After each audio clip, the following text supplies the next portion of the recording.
સુરતના ઝોન 4 વિસ્તારમાં અલગ અલગ પોલીસ સ્ટેશન વિસ્તારમાં પકડાયેલો વિદેશી દારૂનો જથ્થો નાશ કરાયો। સુરત શહેરમાં દારૂબંધીના કાયદાની ચુસ્ત અમલવારી ચાલી રહી છે, છતાં સમયાંતરે વિદેશી દારૂની હેરાફેરી થતી રહે છે। સુરત પોલીસ દ્વારા દારૂબંધીના નિયમોનું પાલન સુનિશ્ચિત કરવા માટે સતત પગલાં લેવાઈ રહ્યા છે, છતાં પણ વિદેશી દારૂના મોટા જથ્થા ઝડપાતા રહે છે। આ સમયે શહેરના વિવિધ પોલીસ સ્ટેશનો દ્વારા જપ્ત વિદેશી દારૂનો મોટો જથ્થો નાશ કરવામાં આવ્યો, જેમાં રૂપિયા 31.83 લાખથી વધુની વિદેશી દારૂની બોટલ્સનો સમાવેશ થાય છે। લાખો રૂપિયાના દારૂના જથ્થા પર રોલર ફેરવી દેવામાં આવ્યું હતું। વર્ષ 2024-25 દરમિયાન સુરત શહેરના ડીસીપી ઝોન 4 હેઠળ આવતા અઠવા, ઉમરા, પાંડેસરા, વેસુ, અલથાણ અને ખટોદરામાંથી પોલીસ સ્ટેશન દ્વારા 131 પ્રોહિબિશનના કેસો દાખલ કરવામાં આવ્યા। આ કેસોની તપાસ દરમિયાન અલગ અલગ સ્થળેથી અંદાજિત રૂપિયા 31,83,000થી વધુની કિંમતનો વિદેશી દારૂ ઝડપી લેવામાં આવ્યો। પાંડેસરા વિસ્તારમાં જપ્ત કરાયેલા આ દારૂનો કાયદેસર રીતે નાશ કરવામાં આવ્યો। દારૂના બોટલોના આ જથ્થાને ખુલ્લા મેદાનમાં લાવીને અધિકારીઓની હાજરીમાં રોલર ફેરવીને નાશ કરી દેવામાં આવ્યો। દારૂની નશાની કામગીરી દરમિયાન નશા આબકારી વિભાગના અધિકારીઓ, એસડીએમ, શહેર પોલીસ ઉચ્ચ અધિકારીઓ હાજર રહ્યા હતા।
आज जोन 4 विस्तार के 6 पुलिस स्टेशन अठवा, उमरा, वेसु, अलथान, खटोदरा और पांडेसरा, इन 6 पुलिस स्टेशन का करीब 113 प्रोहिबिशन की केसेज है।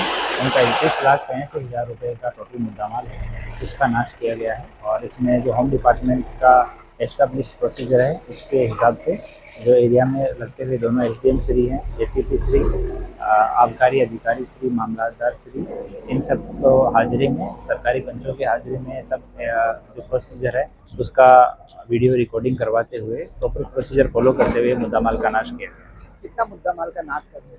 ये 31,83,000 रुपये का टोटल मुद्दामाल था, जो लगभग 3-4 महीने में जितने केसेस रजिस्टर हुए जोन विस्तार में उन सब का ये मुद्दामाल था। और अभी माननीय सीपी सर की सूचना से हर 3 महीने के बाद में हम लोग मुद्दामाल का नाश कर देते हैं। Thank you. समय मीडिया न्यूज़ साथी सुनील पाटिल, सूरत।